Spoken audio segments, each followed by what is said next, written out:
الفاتحة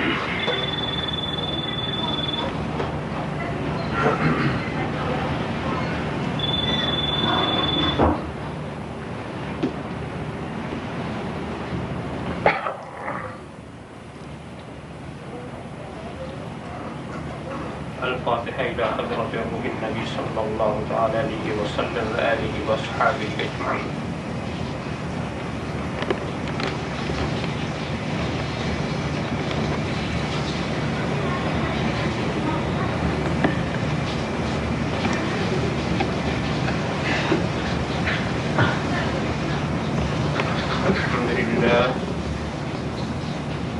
الحمد لله الذي قال في شان حبيبه الكريم عليه التحية والتسليم إن الله وملائكته يصلون على النبي يا أيها الذين آمنوا صلوا عليه وسلموا تسليما.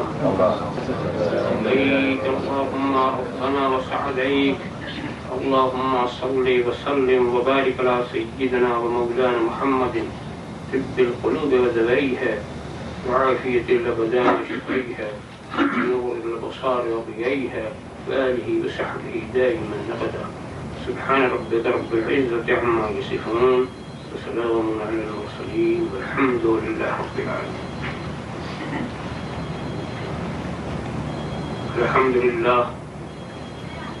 الحمد لله الذي يبدع الأفلاك بالغدي والصلاة والسلام على من كان نبيا وآدم بين الماء والطين وعلى آله وأصحابه أجمعين برحمتك يا أرحم الراحمين. ما بعد، أعوذ بالله من الشيطان الرجيم. بسم الله الرحمن الرحيم. موتوا قبل أن تموتوا. صدق الله مولانا العظيم وصدق رسوله النبي الكريم ونحن على ذلك لمن الشاهدين والشاكرين والحمد لله رب العالمين. بارك الله لنا لكم في القرآن العظيم ونفعنا إياكم بالآيات والذكر الحكيم إنه تعالى جواد كريم ملك رؤوف رحيم. من علينا ربنا إذ بعث محمدا أيده بيده أيدنا بأحمد أرسله مبشرا أرسله ممجدا صلوا عليه دائما صلوا عليه سرمدا. اللهم صل على سيدنا مولانا محمد وعلى سيدنا مولانا محمد كما تحب وترضى أن تصلي عليه.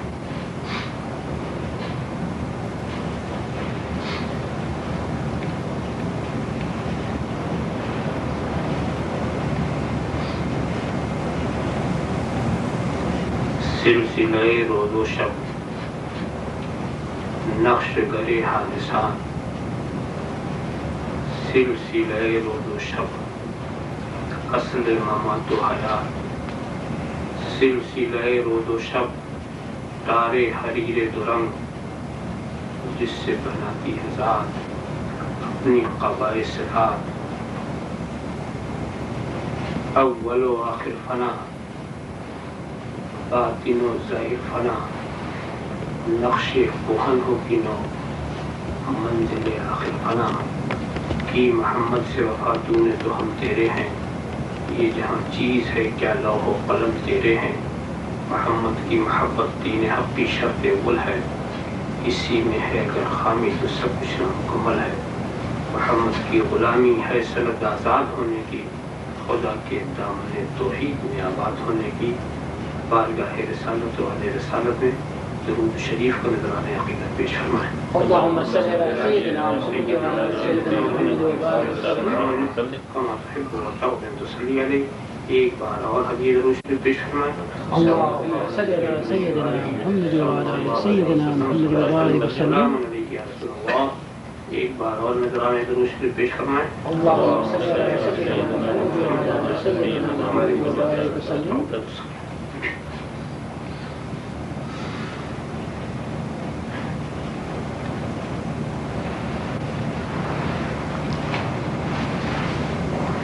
اس مختصر سی محفل میں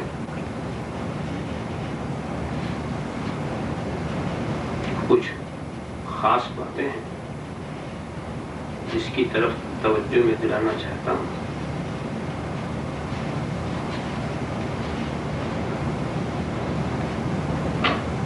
یہ حقیقت سب پر واضح ہے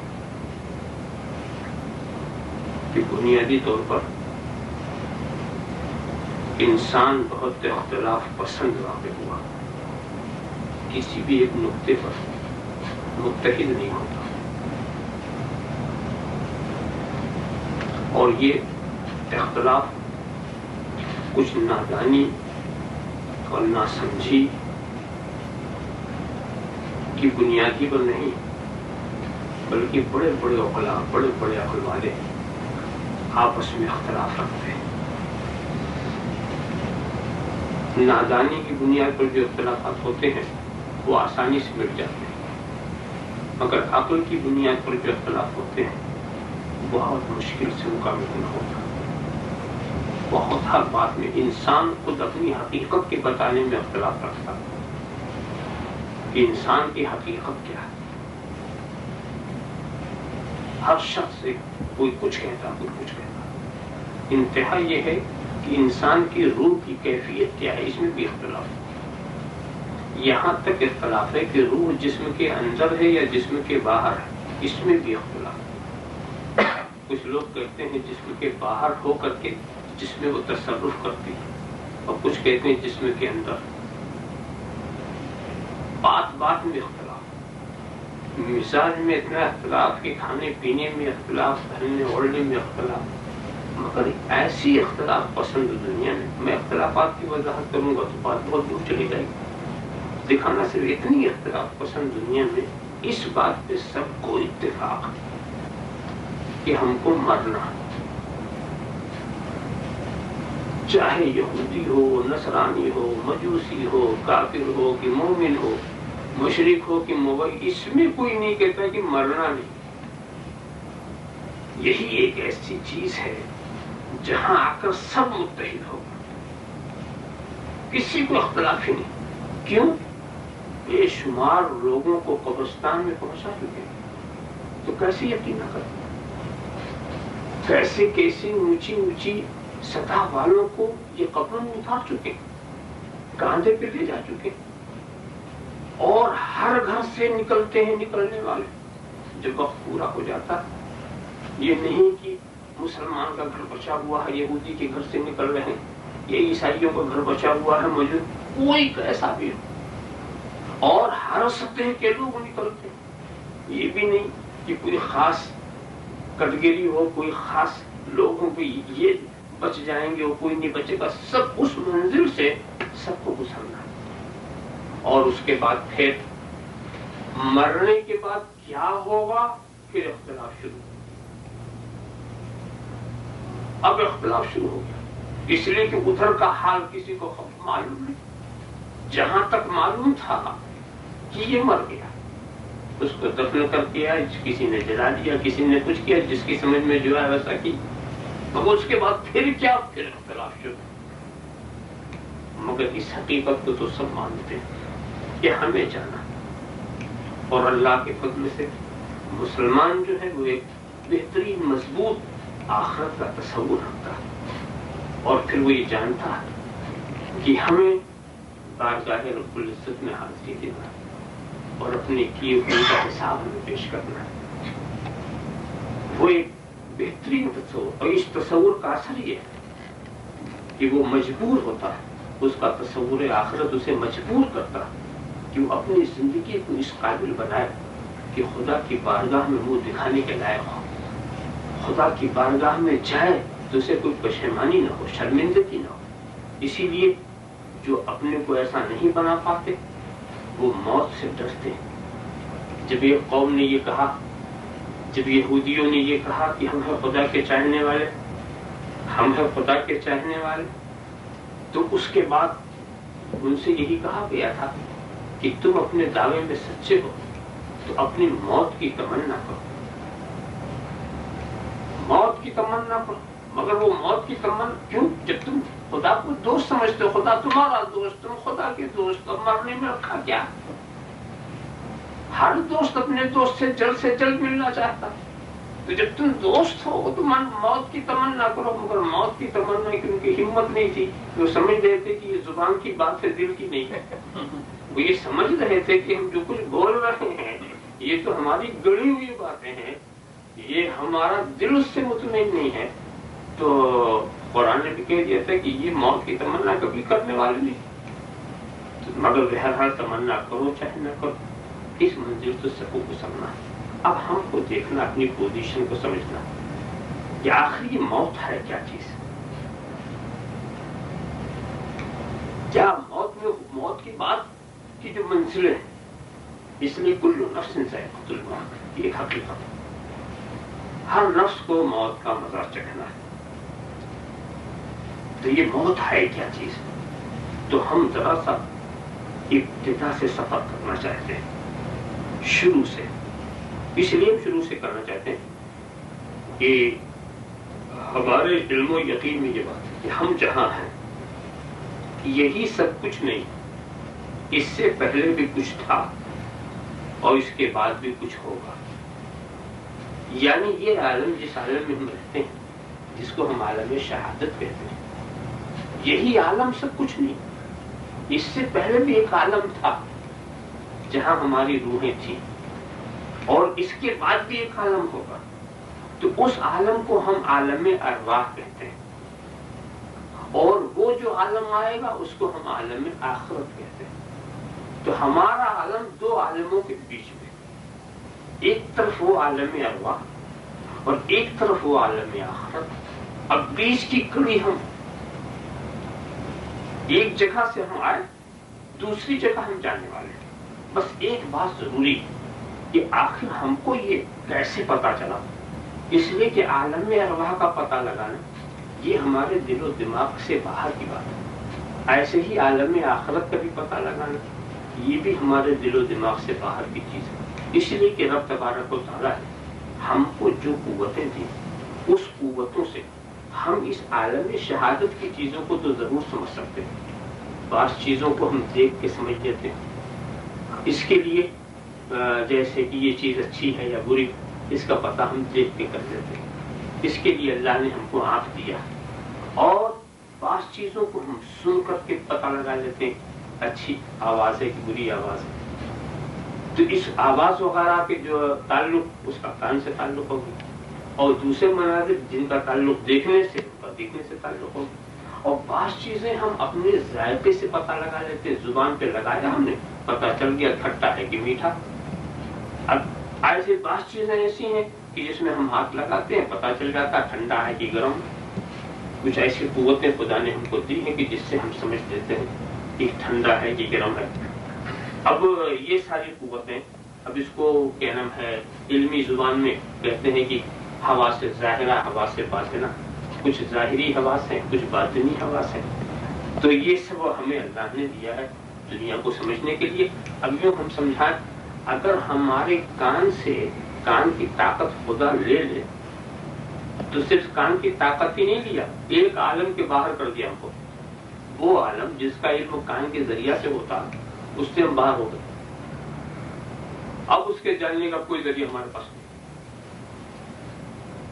اور اگر خدا ہماری آنکھ کی روشنی لے لے تو وہ عالم جس کا تعلق نظر سے ہم اس کے باہر ہو گئے، اب وہ ہمارے لیے غائب ہو گیا، وہ چیز بالکل غائب ہوگی، اس لیے کہ نظر ہی نہیں۔ ایسے ہی جو طاقتیں خدا نے دی ہیں گویا ہم بہت سارے عالموں کے اندر ہیں، ایک عالم وہ ہے جس کو ہم آنکھ سے جانتے ہیں، ایک عالم وہ ہے جس کو ہم کان سے جانتے ہیں، ایک عالم وہ ہے جس کو ہم چکھ کے معلوم کر لیتے ہیں، ایک عالم وہ ہے جس کو ہم چھو کے معلوم کرتے ہیں۔ تو خدا نے ہر چیز کی ایک طاقت دی ہے، اب وہی طاقت اگر وہ ہم سے لے لے تو اس عالم سے گویا ہم باہر ہو گئے، اب اس عالم کی خبر ہم کو نہیں مل سکتی، وہ عالم ہمارے لیے بالکل غائب ہو گیا۔ مگر جس خدا نے ہمیں سب کچھ دیا تو اس نے آخرت کو سمجھنے کے لیے ہم کو کیا دیا، یا عالم ارواح میں کیا تھا اس کو سمجھنے کے لیے ہمارے پاس کیا ہے، اس لیے کہ جب تک کہ ہم کسی بیچ کی کڑی کو ہم اسی وقت صحیح طور پہ سمجھ سکتے ہیں جب اس کے اول کو بھی جانے آخر کو بھی جانے۔ اول آخرت کو ہم اگر نہیں سمجھ پائے تو بیچ والے کی بھی پوری حقیقت ہماری سمجھ میں نہیں آئے گی۔ تو یہ اول آخر یہ تو غیب ہے، بیچ والا شہادت ہے، شہادت کو سمجھنے کے لیے ہمیں کچھ چیزیں دی گئی، یہ غیب کو سمجھنے کے لیے ہمیں کیا دیا گیا، غیب کو سمجھنے کے لیے تو ان عالموں کی حقیقت ہم پر کیسے واضح ہوگی؟ تو دوستو، جب اس چیز کو ہم بارگاہ خداوندی میں پیش کریں گے تو وہاں سے ہو سکتا ہے کہ وہاں کا جواب بھی آپ سمجھ لیں.